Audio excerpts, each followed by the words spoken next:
A temperature-controlled gooseneck kettle with quick heating time and a hip personality for under $140? Shut up and take my money.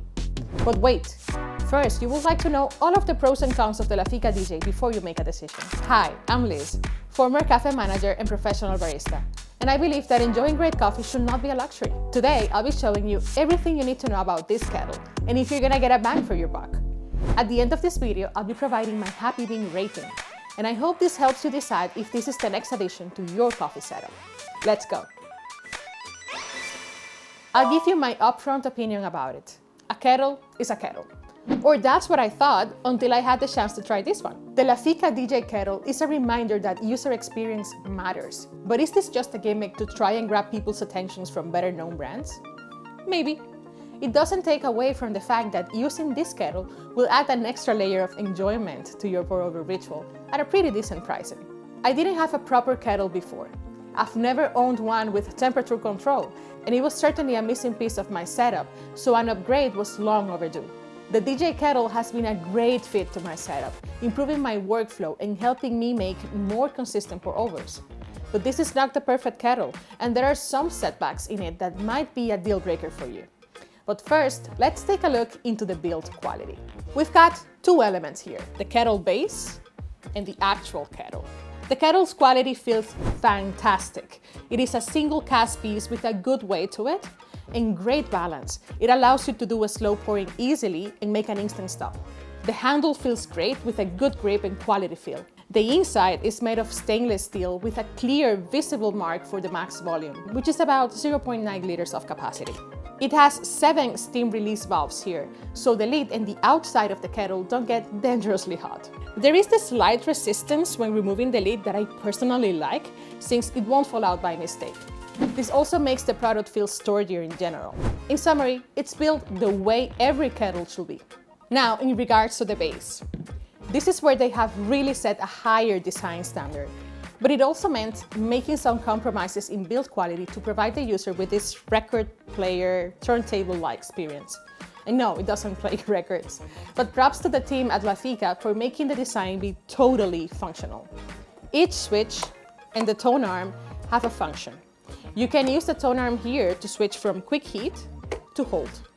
One of the switches works to set the timer, and the other to set the units. And of course, the main wheel to turn it on and off, to set the temperature and start the heating, all visualized on this LCD screen. The interface makes it easy to play with the settings of your kettle, and well, if you know how to turn it on and off, basically anyone can use this product successfully. In essence, it's just as any other temperature control kettle out there, but instead of having small toggles, this design makes you feel like you are in control. I mean, this is just my opinion here, but it feels different, like you're more involved with the heating in some way. And I don't know how to better explain it, but using it is just not a step in my brewing process. It has become part of my ritual. However, the base is also where I noticed some budget cuts in terms of material. The outer plastic feels of cheaper quality build than the rest of the kettle. Although the buttons and the switches and the needle have a nice cushion feel to them, they decided to also include this vegan leather strip around the base, which certainly looks great, but will it have been better spent towards a nicer feeling plastic or even a wooden texture? I hope they will look into that in the future. Will this material hold? I'm not having the highest expectations. I can foresee it peeling off over time, especially if you move the kettle around regularly, as I know I will. But only time will tell. There are some other design flaws that I've noticed, which might or might not be a big deal for some people, but let's look into tech specs and functions before we go into that. How does this kettle compare to others? I'm curious about this too, and I'm sure you're doing your due diligence, so I'll be making a comparison video between the Lafeeca DJ and others like the Fellow Stack, the Timor, and the Brewista, so subscribe if you don't want to miss it. The DJ comes with features that put it up there with others in the space with similar or higher price range. Not only you're in control of the temperature settings, but you can hold the set temperature for up to an hour. Since more often than not, I start heating up the water and then life gets in the way, it's good to know that I won't have to start over. Even then, the quick mode still holds the temperature for up to 5 minutes, which is very helpful for quick brews. If you're in the middle of pouring and return the kettle to the base, it will go back to temp each time. This is nice to know if you're all in for those consistent temperature pours. After 15 minutes of inactivity though, the device will automatically shut down, in case you forgot to.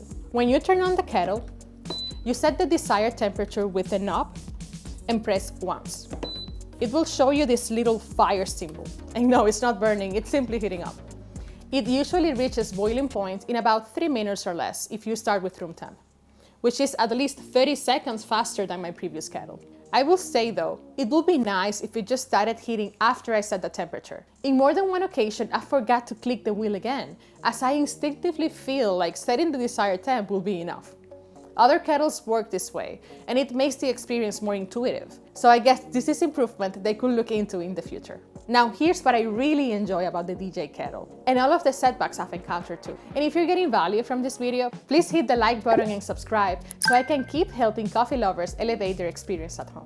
I particularly enjoy the fact that I don't have to keep converting units from Celsius to Fahrenheit and vice versa. It is simple enough to just change the switch up and down as needed, especially if you're following a given recipe or brew guide. I love that it has an integrated timer as well. If you're just getting started and you don't have a scale with a timer, this is such a lifesaver. Instead of having to rely on your phone, you can now integrate your kettle a lot more into your pour-over routine. Now let's talk about the price. The price is lower than other options within its category like Brewista or the Fellow Stack, which are much closer to $200. You can currently buy the DJ for $140 on Amazon and even cheaper on their website. Not to mention that you get a 15% discount just by watching this video, as I got a link and code in the description which will save you even more. With all of this considered, there is truly a lot of value between what you get and what you paid for, especially if this is your first Gooseneck temperature control kettle. But how does it hold up when we layer in the setbacks of this tool? Compared to other kettles, the DJ takes considerably more counter space for the sake of design. Most kettles will only take the space of the kettle's body. But these added elements gotta be accounted for. This is an issue if you got a small kitchen or a coffee bar available. Also, I found the cord to be ridiculously short. I know this is a safety concern, but I certainly needed an extension cord. I discussed this with Lafeeca and they confirmed that they are planning to make it longer moving forward. It's not a deal breaker depending on where you're planning to place it. It might just be an inconvenience.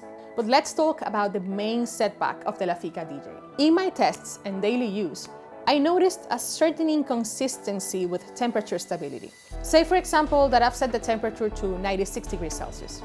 I've noticed that it will shoot up the temp to 98 and then starts to lower to the set number.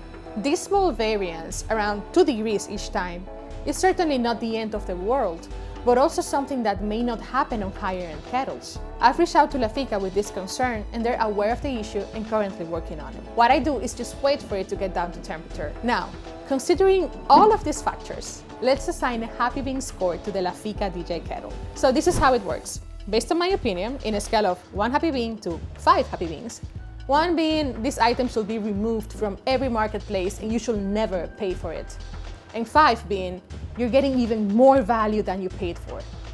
I give the Lafeeca DJ Kettle a 3.7.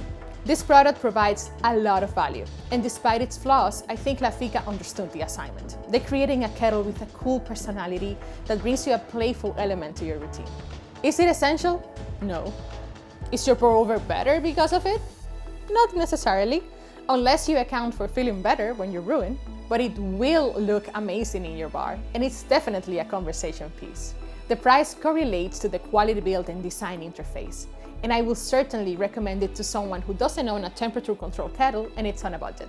And if you want to keep on building your coffee bar, make sure to watch my video on 7 tools every beginner barista must have, or any of my other reviews. Thank you for watching, and I'll see you there.